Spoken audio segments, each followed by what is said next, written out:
जय हिंद दोस्तों।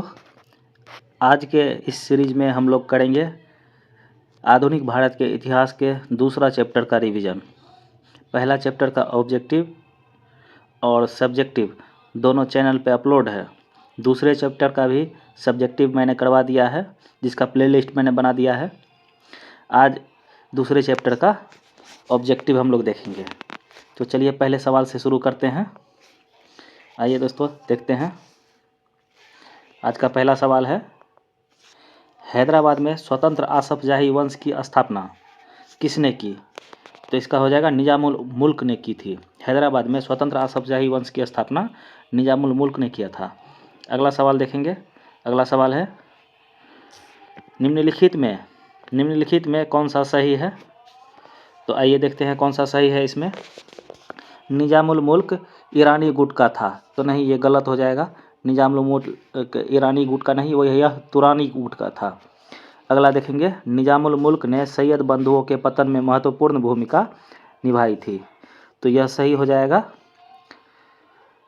सैयद बंधु को निर्माता या किंग मेकर भी कहा जाता है। अगला देखते हैं, निजामुल मुल्क को मुगल सत्ता के अंतर्गत 7000 आसफजाह का दर्जा प्राप्त था, तो यह भी गलत हो जाएगा। आसफजाह नहीं, 7000 जात का दर्जा प्राप्त था। तो इसमें से सही को चुनना था, सही कथन का चयन करना था। तो इसमें से ए और सी दोनों गलत है, केवल बी सही है। तो राइट आंसर बी हो जाएगा। आगे देखते हैं। जितना तक हो पाएगा दोस्तों मैं थोड़ा थोड़ा विश्लेषण करता जाऊंगा जो मुझे याद होगा। चलिए अगला देखते हैं। निजामुल मुल्क को किस मुगल बादशाह ने दक्कन का सूबेदार नियुक्त किया था? तो दक्कन का सूबेदार निजामुल मुल्क को मोहम्मद शाह ने किया था। इसका राइट आंसर सी हो जाएगा, मोहम्मद शाह। अगला सवाल देखते हैं, थोड़ा छोटा कर लेंगे, विश्लेषण बेस्ड है। इसमें है, निम्नलिखित कथन पर विचार कीजिए। तो आइए विचार करते हैं और सही कथन को चुनना है। निजामुल मुल्क ने हिंदुओं के प्रति उदारता की नीति अपनाई तथा उसने एक हिंदू पूरनचंद को अपना दीवान नियुक्त किया था, तो यह सही हो जाएगा। पूरनचंद को निजामुल मुल्क ने अपना दीवान नियुक्त किया था। मुगल सम्राट मोहम्मद शाह ने चिनकिलीज खां को आसफजाह की उपाधि प्रदान की थी, तो यह भी सही हो जाएगा। तो राइट आंसर हमारा सी हो जाएगा। सही कथन को चुनना था, 1 और 2 दोनों सही है। 5 नंबर के सवाल पे आते हैं। सुकरखैरा का युद्ध या शंकरखैरा का युद्ध 1724 ईस्वी में हम लोगों ने सब्जेक्टिव के दौरान पढ़ा था। इसका नाम सुकरखैरा या शंकरखैरा दोनों में से कोई भी नाम पूछा जा सकता है। तो सुकरखैरा का युद्ध 1724 ईस्वी में किसके बीच लड़ा गया था? तो राइट आंसर हो जाएगा हैदराबाद के निजाम एवं मुगल सूबेदार के मुबारिज खां के बीच लड़ा गया था।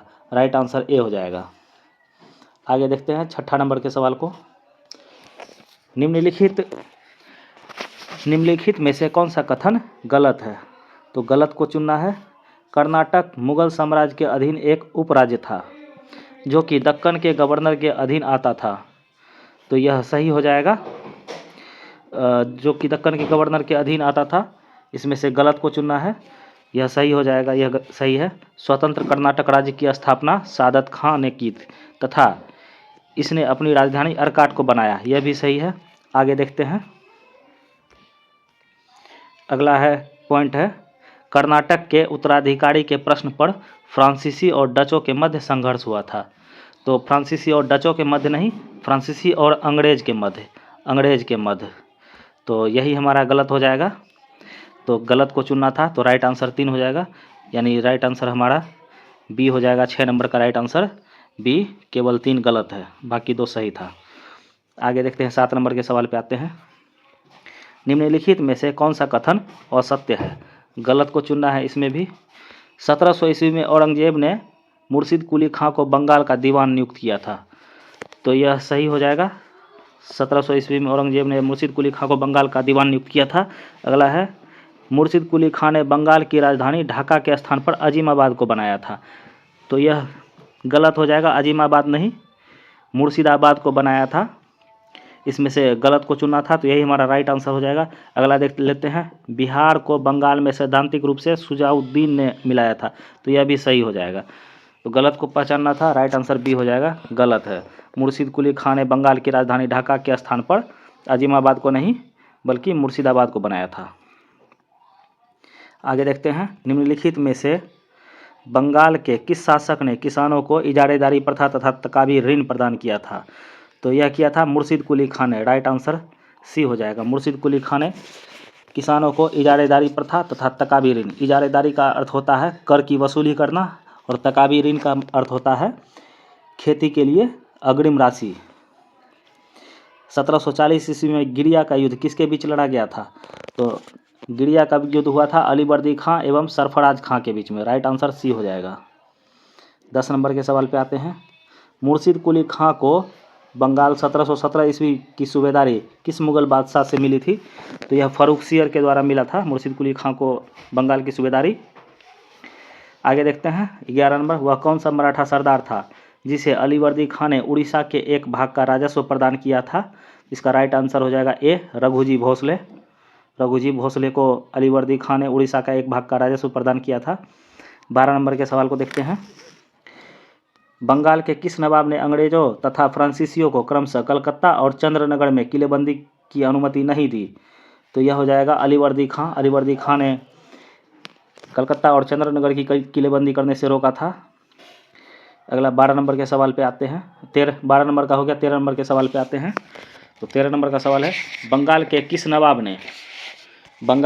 नवाब ने यूरोपीय लोगों की तुलना मधुमक्खी के छत्ते से की, जिसे यदि न छेड़ा जाए तो वे शहद देगी, किंतु छेड़ा जाए तो काट काट कर मार डालेगी?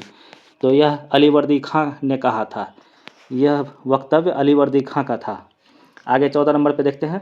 बंगाल के नवाब अलीवर्दी खां की मृत्यु 1756 ईस्वी के बाद, बंगाल के नवाब अलीवर्दी खां की मृत्यु 1756 ईस्वी में हुई थी। इस डेट को याद रखेंगे। अलीवर्दी खां की मृत्यु 1756 ईस्वी में हुई थी। अलीवर्दी खां की मृत्यु के बाद उत्तराधिकारी कौन हुआ? तो अलीवर्दी खां की मृत्यु के बाद सिराजुद्दौला उसका उत्तराधिकारी हुआ बंगाल का। अगला देखते हैं 1757। 1757 में पलासी के युद्ध में सिराजुद्दौला के विरुद्ध अंग्रेजों का साथ किसने दिया था?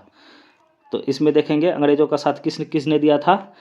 सेनानायक मीर जाफर, मौसी घसीटी बेगम और पूर्णिया का नवाब शौकत जंग, इन तीनों ने अंग्रेजों का साथ दिया था। ये तीनों गद्दार थे। तो राइट आंसर हो जाएगा डी, उपयुक्त सभी ने साथ दिया था। ब्लैक होल की घटना के संदर्भ में कौन सा कथन सत्य है? तो सही कथन को चुनना है। ब्लैक होल की घटना सिराजुद्दौला के समय 20 जून 1756 को, तो यह सही हो जाएगा। 20 जून 1756 ईस्वी को यह घटना घटी थी। इस घटना का उल्लेख अंग्रेजी अधिकारी हॉलवेल ने किया था, तो यह भी सही हो जाएगा। इसको अंग्रेजी अधिकारी हॉलवेल ने प्रचारित किया था। तो राइट आंसर सी हो जाएगा। एक और दो दोनों सही है। आगे देखते हैं 17 नंबर, काल कोठरी यानी ब्लैक होल की घटना। नवाब ने छोटी सी कोठरी में 146 अंग्रेज को बंद कर दिया, जिसमें महज 23 अंग्रेज जिंदा बच पाए थे। कहाँ घटी थी? तो यह घटना घटी थी कोलकाता में। यह घटना कोलकाता में घटी थी। अगला 18 नंबर के सवाल पे आते हैं। नवाब सिराजुद्दौला एवं ईस्ट इंडिया कंपनी के बीच संघर्ष का मुख्य कारण था।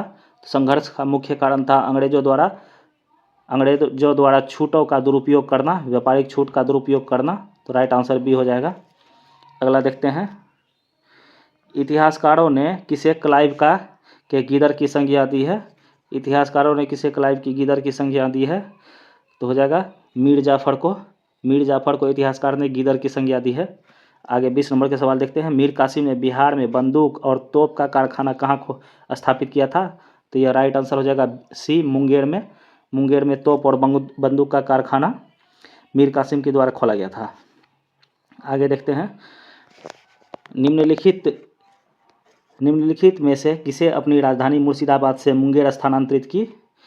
तो मुर्शिदाबाद से मुंगेर स्थानांतरित मीर कासिम ने किया था राजधानी को स्थानांतरित। आगे देखते हैं, मीर कासिम। राइट आंसर हमारा डी हो जाएगा। अगला 22 नंबर के सवाल पे आते हैं। सबसे अधिक निर्णायक युद्ध जिसने अंग्रेजों के भारत प्रभुत्व को स्थापित किया? तो इसका राइट आंसर हो जाएगा ए, बक्सर का युद्ध। बक्सर का युद्ध कब हुआ था? तो 22 अक्टूबर 1764 ईस्वी को बक्सर का युद्ध हुआ था। अगला देखते हैं 23 नंबर के सवाल को। निम्नलिखित में से किसने मीर कासिम तथा शुजाउद्दौला के साथ मिलकर अंग्रेजी ईस्ट इंडिया कंपनी पर युद्ध घोषित किया और वे बाद में बक्सर के युद्ध में अंग्रेजों से पराजित हो गए? तो यह हो जाएगा शाह आलम द्वितीय, राइट आंसर हो जाएगा सी। अगला देखते हैं 24 का। किस संधि के द्वारा अंग्रेजों ने बंगाल, बिहार, उड़ीसा के दीवानी अधिकार प्राप्त किया था? तो यह हो जाएगा इलाहाबाद की संधि। इलाहाबाद की दो संधियां हुई थी, एक 12 अगस्त 1765 को और दूसरा 16 अगस्त 1765 को। तो इलाहाबाद की संधि के तहत बिहार, बंगाल और उड़ीसा का दीवानी अधिकार प्राप्त हुआ था, इलाहाबाद की प्रथम संधि के तहत। आगे देखते हैं बंगाल के नवाब का सही क्रम। तो आइए देखते हैं सही क्रम।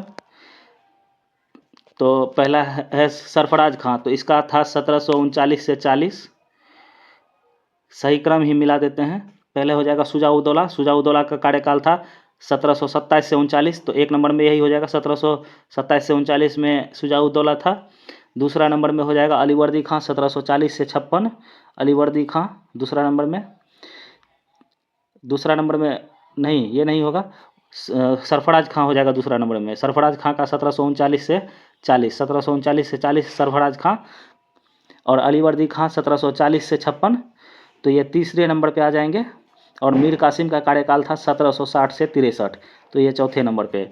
तो 3 1 2 4 राइट आंसर सी हो जाएगा। फिर से एक बार देखते हैं, सुजाउद्दीन का कार्यकाल 1727 से 39 नोट करेंगे, सरफराज खां 1739 से 40, उसके बाद अलीवर्दी खां 1740 से 1756, मीर कासिम का कार्यकाल था 1760 से 63। आइए आगे देखते हैं 26 नंबर के सवाल को। निम्नलिखित में से अवध के स्वायत्त राज्य का संस्थापक कौन था? तो अवध के स्वायत्त राज्य का संस्थापक सादत खां था। 1723 ईस्वी में नया राजस्व बंदोबस्त रेवेन्यू सेटलमेंट को लागू किया था। तो यह किसने लागू किया था? तो सादत खां ने यह लागू किया था। 28 नंबर के सवाल को देखेंगे। मुगल बादशाह मोहम्मद शाह रंगीला ने निम्नलिखित में से किसको बुरहान उल मुल्क की उपाधि प्रदान किया था? तो बुरहान उल मुल्क की उपाधि सादत खां को दिया था। अगला देखते हैं 29 नंबर के सवाल को। निम्नलिखित पर में कौन सा कथन असत्य है? तो गलत को ढूंढना है। तो चलिए आइए देखते हैं। सादत खां ईरानी गुट का था, तो राइट आंसर सही है, यह सही हो जाएगा। सादत खां ईरानी गुट का सदस्य था। अगला है 1739 में सादत खां की मृत्यु के बाद सफदरजंग अवध का नवाब बना था। तो ये 1739 में, तो ये ठीक है। 1739 ईस्वी में सादत खां की मृत्यु के बाद सफदरजंग अवध का नवाब बना था। अगला है सफदरजंग के समय में अवध में लखनवी तहजीब विकसित हुई, तो यह भी सही हो जाएगा। अब अगला है 1754 ईस्वी में सफदरजंग के मृत्यु के पश्चात उसका पुत्र अबुल मंसूर अवध का नवाब बना था। तो ये गलत हो जाएगा, तो गलत को ढूंढना था। राइट आंसर डी हो जाएगा। 1754 में सफदरजंग के मृत्यु के पश्चात उसका पुत्र अबुल मंसूर अवध का नवाब बना था, तो ये गलत है। आगे देखते हैं, छोटा कर लेंगे। किस राज्य के शासक नवाब वजीर कहलाते थे? तो नवाब वजीर अवध के शासक कहलाते थे।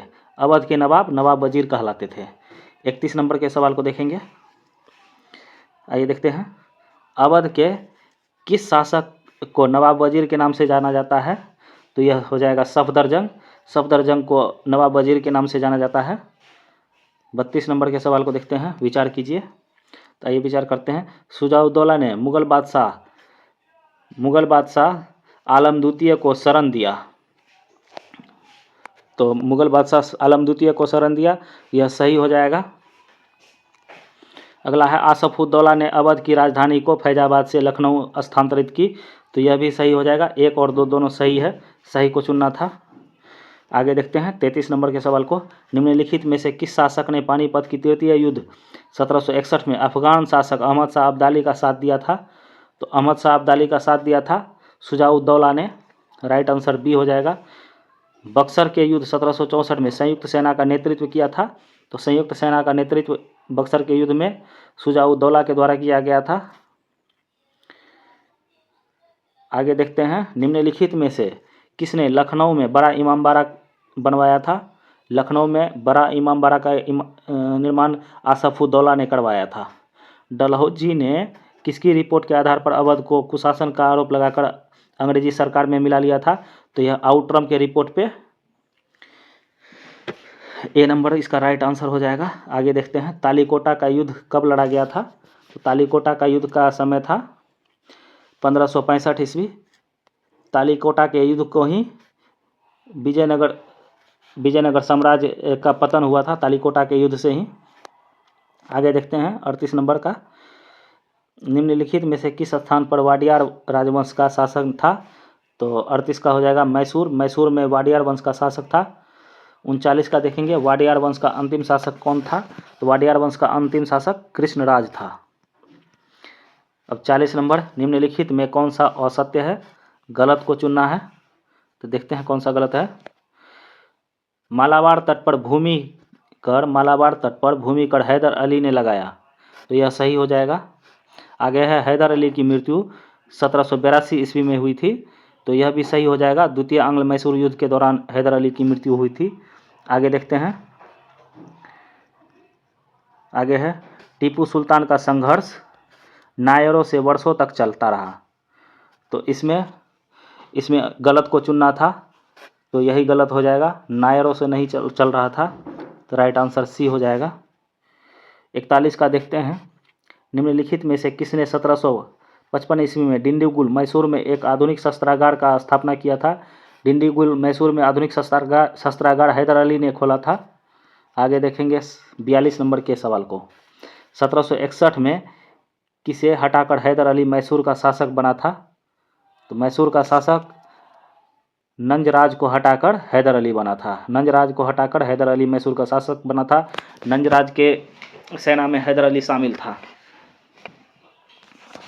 आगे देखते हैं, मैसूर राज्य में किसने जागीर बांटने की प्रथा पर रोक लगाई। मैसूर राज्य में किसने जागीर बांटने की प्रथा पर रोक लगाई। तो इसका राइट आंसर हो जाएगा डी, हैदर अली। हैदर अली ने जागीर बांटने की प्रथा पर रोक लगाया। अब देखेंगे 44 नंबर के सवाल को, 18वीं सदी की शुरुआत में 18वीं सदी के शुरुआत में 4 प्रमुख राज्य थे। निम्न में से कौन सा एक नहीं था। इसमें से कौन कौन सा था उसे देखते हैं, नहीं को चुनना है। तो आइए देखते हैं, चिरक्कल, कालीकट। चिरक्कल था, कालीकट था और त्रावणकोल था। मालाबार नहीं था। मालाबार नहीं था तो गलत को चुनना था। तो यही हमारा राइट आंसर हो जाएगा। अब आगे देखते हैं 45 नंबर के सवाल को, उस दक्षिण भारतीय राजा का नाम बताइए जिसने डचों को हटाकर केरल में उसकी राजनीतिक सत्ता को समाप्त किया था। तो वह थे मार्तंड वर्मा। मार्तंड वर्मा राइट आंसर हो जाएगा सी। चलिए आगे देखते हैं 46 नंबर के सवाल को, केरल के राजा मार्तंड वर्मा के बारे में निम्नलिखित कथन में से कौन सा सत्य नहीं है। तो गलत को चुनना है। तो आइए देखते हैं, उसने त्रावणकोर पर शासन किया। तो ये सही हो जाएगा। उसने सामंतों का दमन किया। ये भी सही हो जाएगा। अगला है, उसने शांति बनाए रखने के लिए यूरोपीय अधिकारियों को भारी रिश्वत दी। तो ये गलत हो जाएगा, उसने रिश्वत नहीं दिया था। अगला है, उसने यूरोपीय मॉडल के आधार पर मजबूत आधुनिक सेना संगठित की थी। तो ये भी सही हो जाएगा। तो गलत को चुनना था। राइट आंसर सी हो जाएगा। आइए देखते हैं 47 नंबर के सवाल को, निम्नलिखित कथन पर विचार कीजिए और सही कथन कौन है उसको चुनना है। तो पहला कथन है, मार्तंड वर्मा का उत्तराधिकारी कार्तिक तिरुनल राम वर्मा हुआ। कार्तिक तिरुनल राम वर्मा मार्तंड वर्मा का उत्तराधिकारी हुआ, जो एक प्रसिद्ध विद्वान, कवि, संगीतज्ञ तथा अभिनेता थे। तो ये सही हो जाएगा। अगला है, 18वीं शताब्दी में मलयालम साहित्य के महान कवि कुंचन नाम्बियार थे। तो ये भी सही हो जाएगा। तो सही को चुनना था। तो राइट आंसर सी हो जाएगा। 1 और 2 दोनों सही है। अब आइए मिलान करना है। तो चलिए मिलान करते हैं। इसे थोड़ा छोटा कर लेंगे मिलान करने के लिए। आइए देखते हैं, पहला में है राज्य और संस्थापक। तो बंगाल के संस्थापक मुर्शिद कुली खां। 1 का 3 हो जाएगा। 1 का 3 हो जाएगा मुर्शिद कुली खां। हैदराबाद निजामुल मुल्क, हैदराबाद का संस्थापक निजामुल मुल्क। बी का 1 हो जाएगा। कर्नाटक का संस्थापक देखेंगे तो सादत खां। कर्नाटक का संस्थापक सादत खां। अवध का देखेंगे तो सादत खां बुरहानुल मुल्क। अवध का देखेंगे सादत खां बुरहानुल मुल्क। अब केरल का देखेंगे, केरल का मार्तंड वर्मा। अंतिम मिला देंगे केरल का मार्तंड वर्मा, केरल का संस्थापक मार्तंड वर्मा। इसमें देखेंगे कर्नाटक सादतुल्ला खां है, केरल के संस्थापक सादतुल्ला खां और अवध के सादत खां। तो इसका राइट आंसर हो जाएगा 3-1-2-5-4, 3-1-2-5-4 बी नंबर इसका राइट आंसर हो जाएगा। आइए आगे देखते हैं 49 का। निम्नलिखित कथनों में कौन सही नहीं है, तो इसमें भी गलत को चुनना है। तो ये देखते हैं जाट राज्य की स्थापना चूड़ामन एवं मदन सिंह के द्वारा की गई थी, तो यह सही हो जाएगा। उसके बाद जाट नेता सूरजमल को जाटों का अफलातून यानी जाटों का प्लूटो कहा जाता है, यह भी सही हो जाएगा। अब पानीपत की तीसरी लड़ाई में सूरजमल ने अहमद शाह अब्दाली का साथ दिया था, तो यह गलत हो जाएगा, मराठों का साथ दिया था, अहमद शाह अब्दाली नहीं मराठों का साथ दिया था, तो गलत को चुना था, यही सही हो जाएगा। अगला देख लेते हैं लोहगढ़ का किला भरतपुर सूरजमल ने बनाया था, तो यह भी सही हो जाएगा। आगे देखते हैं 50 नंबर के सवाल को। रुहेलखंड की स्थापना किसके द्वारा की गई थी, तो रुहेलखंड की स्थापना अली मोहम्मद खान के द्वारा किया गया था। रुहेलखंड क्षेत्र निम्नलिखित में से किस क्षेत्र में स्थित है, तो रुहेलखंड क्षेत्र हिमालय की तराई उत्तर प्रदेश में है। आगे देखते हैं मीरानपुर कटरा के युद्ध कब लड़ा गया था, तो मीरानपुर कटरा का युद्ध 1774 ईस्वी में लड़ा गया था। अवध के नवाब एवं रोहेला के सरदार के बीच में लड़ा गया था। अवध के नवाब और रोहेला सरदार के बीच मीरानपुर कटरा का युद्ध लड़ा गया था।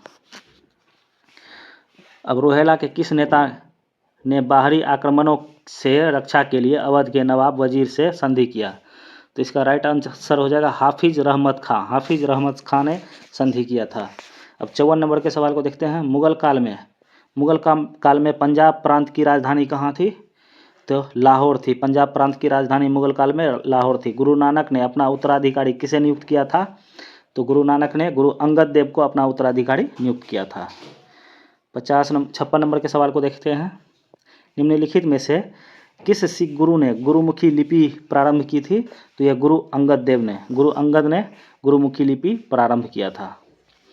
आइए आगे देखते हैं 57 नंबर के सवाल को। किस सिख गुरु ने लंगर प्रथा को अस्थायी बनाया, मांझी प्रथा का विस्तार तथा सती प्रथा का विरोध किया, तो इसका राइट आंसर हो जाएगा गुरु अमरदास ने। गुरु अमरदास ने लंगर व्यवस्था को अस्थायी बनाया, मांझी प्रथा का विस्तार किया तथा सती प्रथा का विरोध किया। अमृतसर शहर को स्थापित किया था, तो अमृतसर शहर को स्थापित किया था गुरु रामदास ने। गुरु रामदास ने अमृतसर शहर को स्थापित किया था। अब 59 नंबर के सवाल को देखेंगे। इसमें से कौन सा सही युग्म सुमेलित नहीं है, तो गलत को चुनना है। कौन सा गलत है, तो इसमें गलत हो जाएगा गुरु, गलत यहाँ लिखा हुआ है, इसमें गुरु गोविंद लिखा हुआ है। हाँ, गुरु गोविंद है ये। तो चलिए आइए देखते हैं। गुरु गोविंद सिंह सिखों को लड़ाकू कौम में बदला, तो ये गुरु हरगोविंद हो जाएगा, इसमें गलत प्रिंट हुआ है। गुरु अर्जुन देव आदि ग्रंथ के संकलन करता थे, ये सही है। गुरु हरगोविंद अकाल तख्त की स्थापना किए थे, ये भी सही हो जाएगा। और गुरु गोविंद सिंह सिखों को लड़ाकू कौम में बदला, तो ये गलत हो जाएगा। गुरु गोविंद सिंह ने नहीं, गुरु हरगोविंद ने लड़ाकू कौम में बदला था। गुरु तेग बहादुर हिंदू धर्म के प्रबल समर्थक थे, ये भी सही हो जाएगा। तो गलत को चुनना था, गलत हमारा यही हो जाएगा सी राइट आंसर। अब मिलान नहीं करना है, इसमें देख लेते हैं क्या है। निम्नलिखित में से किस सिख गुरुओं को तत्कालिक शासकों ने मृत्यु दंड दिया था, तो इसमें से देख लेंगे गुरु अर्जुन देव और गुरु तेग बहादुर। गुरु अर्जुन देव इनकी हत्या जहांगीर ने कर दी थी, और उसके बाद गुरु तेग बहादुर इसकी हत्या गुरु औरंगजेब ने कर दी थी। तो गुरु अर्जुन देव और गुरु तेग बहादुर इन दोनों की हत्या मृत्यु दिया गया था तत्कालिक शासक के द्वारा, तो 2 और 4 सही हो जाएगा। किस सिख गुरु के द्वारा सिखों में पाहुल प्रथा की शुरुआत की थी, सिखों में पाहुल प्रथा की शुरुआत गुरु गोविंद सिंह ने किया था। आगे देखेंगे 62 नंबर के सवाल को। गुरु गोविंद सिंह के संदर्भ में कौन सा कथन सही है, तो चलिए देखते हैं। इन्होंने 1699 ईस्वी में आनंदपुर साहिब में खालसा पंथ की स्थापना किया था, तो यह सही हो जाएगा। गुरु गोविंद सिंह सिख गुरु गोविंद सिंह ने श्री गुरु ग्रंथ साहिब को सिखों का जीवित गुरु घोषित किया, यह भी सही हो जाएगा। गुरु अर्जुन देव ने जफरनामा का फारसी में अनुवाद किया था, तो ये गलत हो जाएगा।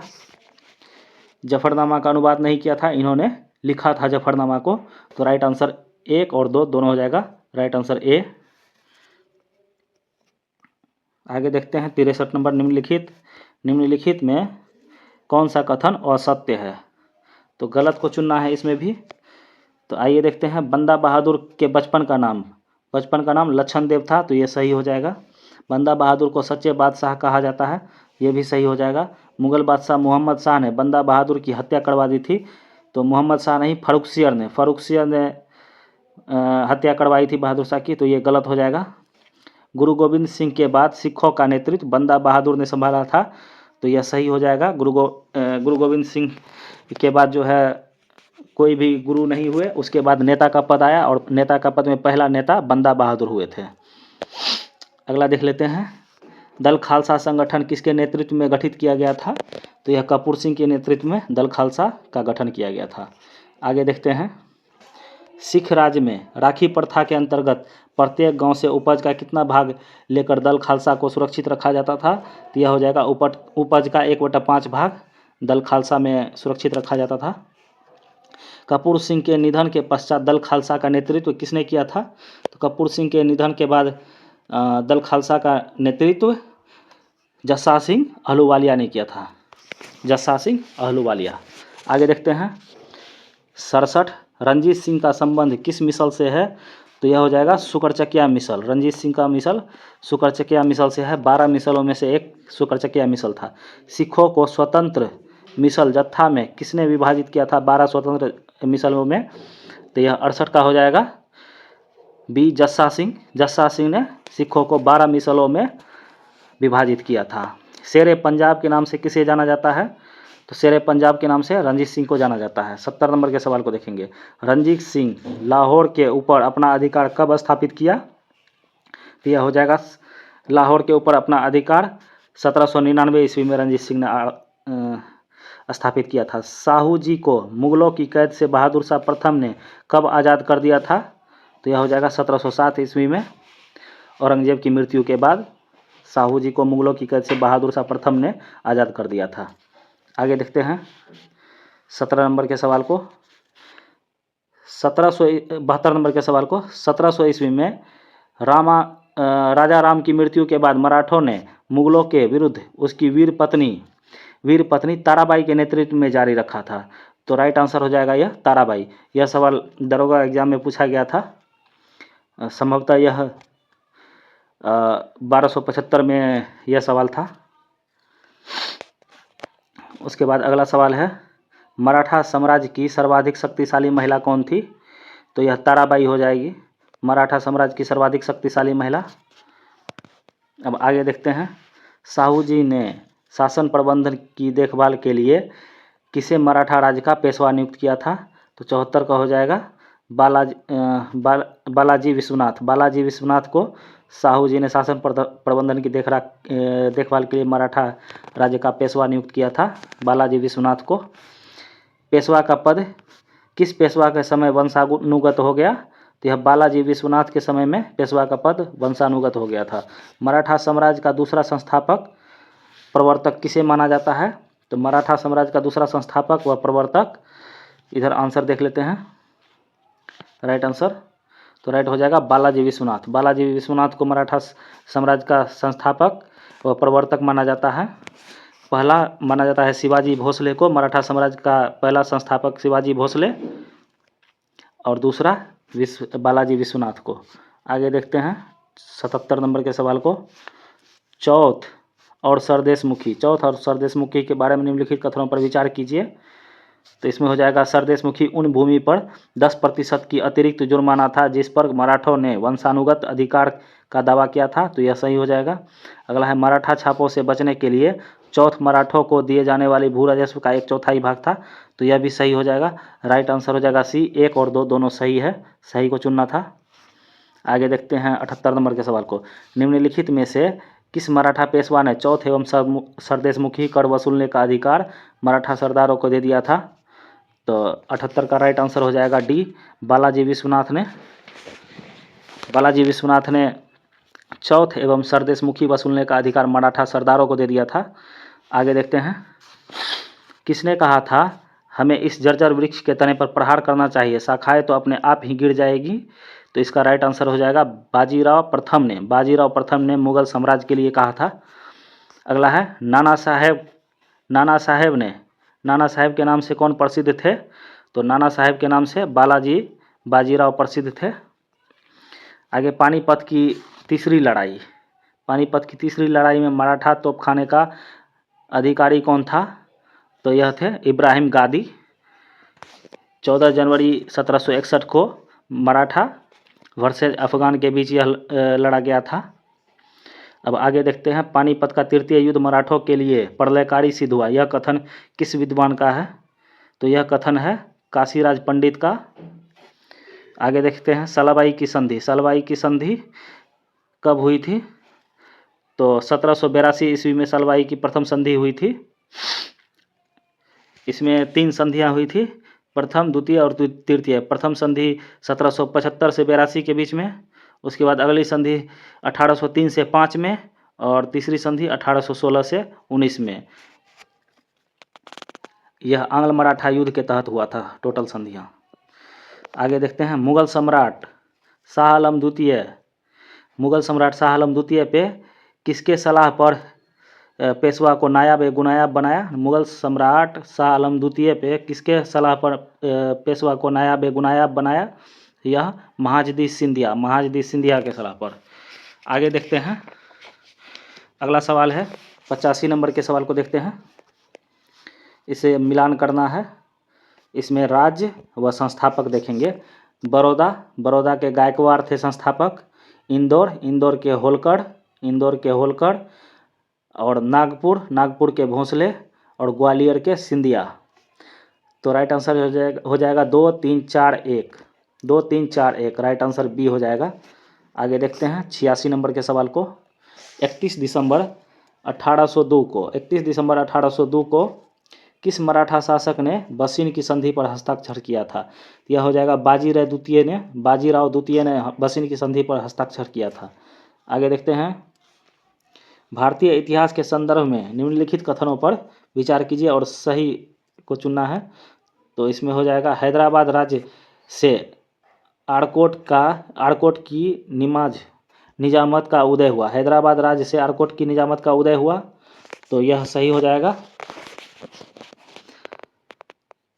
आगे है, विजयनगर साम्राज्य से मैसूर राज्य का उदय हुआ था, तो यह भी सही हो जाएगा। आगे है, रोहेलखंड राज्य का गठन अहमद शाह दुर्रानी के द्वारा अधिकृत राज्य क्षेत्र में हुआ था, तो यह गलत हो जाएगा। यह अहमद शाह दुर्रानी नहीं होगा, अली मोहम्मद खान के द्वारा अधिकृत क्षेत्र से हुआ था। तो राइट आंसर इसका 1 और 2 हो जाएगा, दोनों सही है, बाकी ये 3 नंबर गलत है। अब 88 का देखेंगे, निम्नलिखित कथनों में कौन सा कथन सत्य नहीं है? फिर से गलत को चुनना है और कौन कौन सा सही है उसे एक बार देख लेते हैं। तो अली मर्दान खान ने बंगाल में राजस्व भूमि पद्धति प्रारंभ किया था, तो अली मर्दान खान नहीं, मुर्शिद कुली खान ने यह किया था, तो यह पहला ही गलत हो जाएगा। आगे देखते हैं, महाराजा रणजीत सिंह ने लाहौर में तोपों के निर्माण के लिए आधुनिक ढलाई कारखाना स्थापित किया था, तो यह सही है। आगे है, आमेर के सवाई जयसिंह ने यूक्लिड के रेखागणित के तत्वों का संस्कृत में अनुवाद किया था, तो यह भी सही हो जाएगा। आगे है, मैसूर में टीपू सुल्तान ने श्रृंगेरी मंदिर में देवी शारदा की मूर्ति के निर्माण के लिए धन दिया था, यह भी सही हो जाएगा। तो गलत को चुनना था, गलत 1 हो जाएगा, बाकी सब सही है। आगे देखते हैं, वर्ष 1765 में दीवानी प्राप्त किए जाने के बाद ब्रिटिश सबसे पहले निम्न में से किस पर्वतीय जनजाति के संपर्क में आई? तो यह खासी जनजाति हो जाएगा। खासी जनजाति के संपर्क में सबसे पहले आई थी इलाहाबाद की संधि के प्रथम संधि के बाद। अब 90 नंबर के सवाल को देखेंगे। निम्नलिखित भारतीय शासकों में कौन था जिसने विदेशों में आधुनिक पद्धति से दूतावास स्थापित किया था? तो यह हो जाएगा टीपू सुल्तान। टीपू सुल्तान ने विदेशी पद्धति से दूतावास स्थापित किया था विदेशों में। महाराजा रणजीत सिंह के राज्य की राजधानी थी, तो महाराजा रणजीत सिंह के राज्य की राजधानी लाहौर हो जाएगा। राइट आंसर देख लेते हैं, राइट आंसर सी हो जाएगा, लाहौर। आगे देखते हैं 92। पंजाब के पूर्व महाराज दिलीप सिंह के विषय में निम्नलिखित कथन में कौन सा एक सत्य है? तो सत्य कथन को देखना है। 23 अक्टूबर 1893, 23 अक्टूबर 1893 का उनका पेरिस में निधन हो गया, तो यही सत्य हो गया। तो बाकी और किसी को देखने की ज़रूरत नहीं है, बाकी सब गलत ही हैं। आगे देखते हैं, निम्नलिखित में से कौन एक मुगल सम्राट के द्वारा नियुक्त बंगाल का अंतिम गवर्नर सूबेदार था? तो यह हो जाएगा 93 का बी मुर्शिद कुली खां। मुर्शिद कुली खां बंगाल का अंतिम गवर्नर सूबेदार था। आगे है सिराजुद्दौला लॉर्ड क्लाइव द्वारा परास्त हुआ था, तो यह देखेंगे पलासी के युद्ध में परास्त हुआ था। आगे है किस सिख गुरु ने फारसी में जफरनामा लिखा था? तो फारसी में जफरनामा गुरु गोविंद सिंह ने लिखा था। आगे है किस सिख गुरु की मुगल बादशाह जहांगीर ने हत्या करवा दी थी? तो यह हो जाएगा गुरु अर्जुन देव की। गुरु अर्जुन देव की हत्या मुगल बादशाह जहांगीर ने करवा दिया था।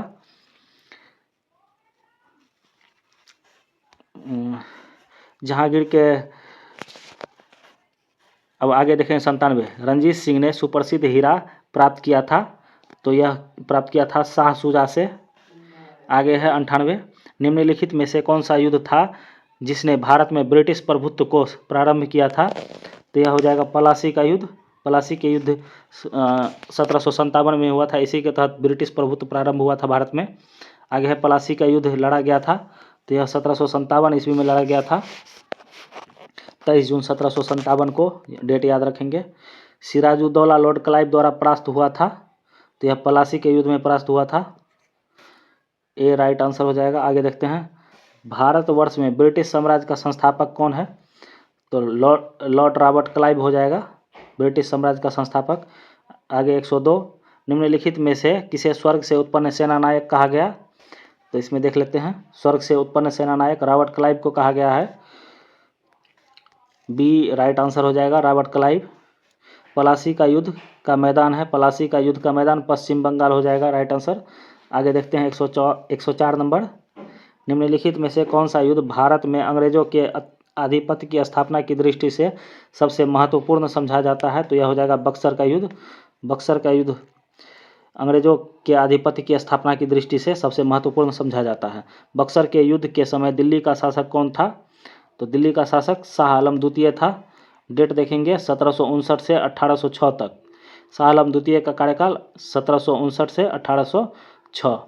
बक्सर की लड़ाई के समय बंगाल का नवाब कौन था?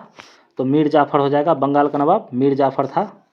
आगे देखते हैं, निम्नलिखित में से जिस एक शासक ने ईस्ट इंडिया कंपनी को दीवानी प्रदान किया था?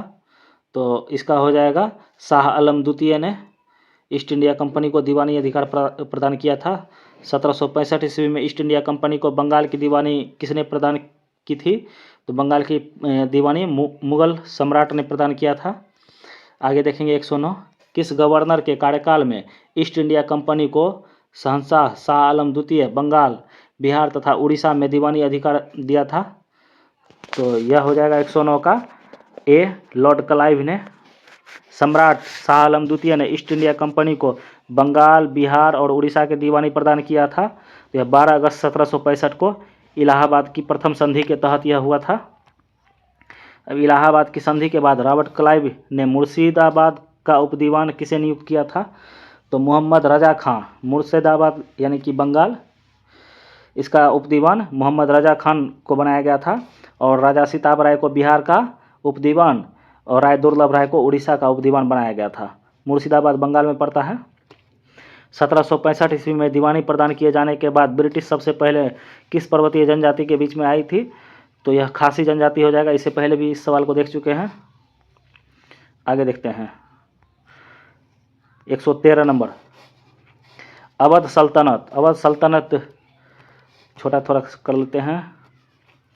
अवध सल्तनत के हिंदू नायाब वजीर के संदर्भ में निम्नलिखित कथनों पर विचार करें, इसमें से सही को चुनना है। तो राजा टिकैत राय नवाब आसफुद्दौला के अर्थ मंत्री थे, तो यह सही हो जाएगा। अवध के नवाब के राज्य में सामान्यतया कतिपय हिंदू जातियों के लोगों को उच्च स्थान प्राप्त था, तो यह भी सही हो जाएगा। तो सही उत्तर को चुनना था, तो 1 और 2 दोनों सही हो जाएगा। अब आगे देखते हैं 18वें। 18वें शतक में भारत में लड़े गए युद्धों का निम्नलिखित में से सही कालानुक्रम देखेंगे। तो इसमें पहले हो जाएगा अंबर का युद्ध, प्लासी का युद्ध, वांडीवास का युद्ध और बक्सर का युद्ध। ये सभी सीक्वेंस से है, इसी हिसाब से लड़ा गया था। राइट आंसर बी हो जाएगा। अब आगे देखते हैं 115 नंबर के सवाल को देखते हैं। उस फ्रांसीसी सेना का नाम बताइए जो 1760 ईस्वी में वांडीवास के युद्ध में पराजित हुआ था। तो यह हो जाएगा काउंट लाली। काउंट लाली सही आंसर हो जाएगा ए। वांडीवास का युद्ध 1760 में, तो 1760 में वांडीवास का युद्ध ब्रिटिश ने फ्रेंच को हराया था।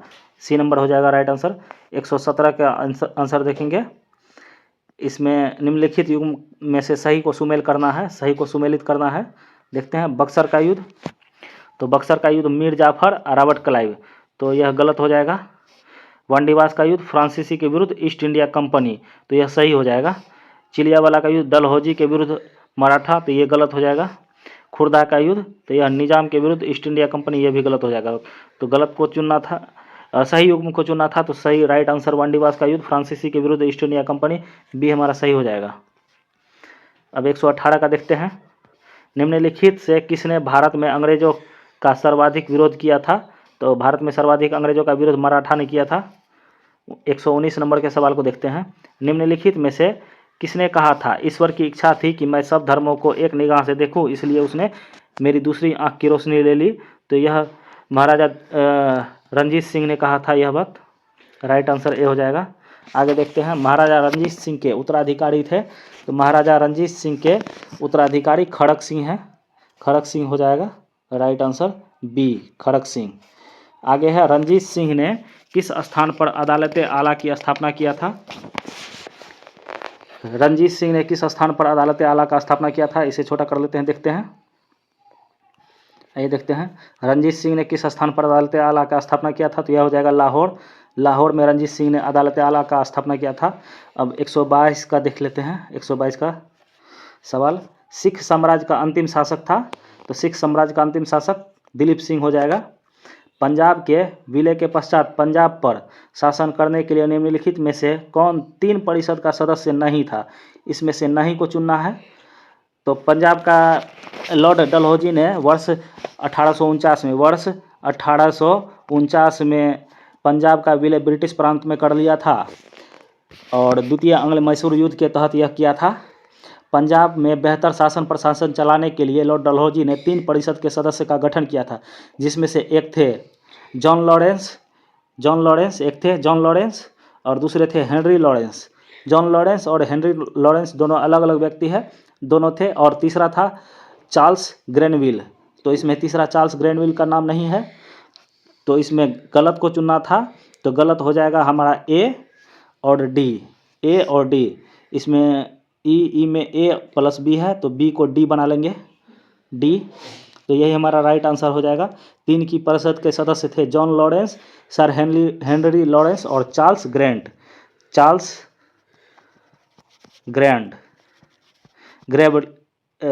ग्रेनविल, सॉरी माफ़ करेंगे, चार्ल्स ग्रेनविल। आगे देखते हैं। आज का अंतिम सवाल है यह। ब्रिटिश जनरल जिसने हैदर अली को पोर्टोनोवो के युद्ध में हराया, तो हो जाएगा सर आयर क्रूट। काफ़ी मेहनत के बाद चैप्टर 2 के सभी ऑब्जेक्टिव 124 ऑब्जेक्टिव को मैंने पूरा करवा दिया है। आशा करता हूँ कि आप सभी लोग इसका 2-3 बार रिवीजन करेंगे।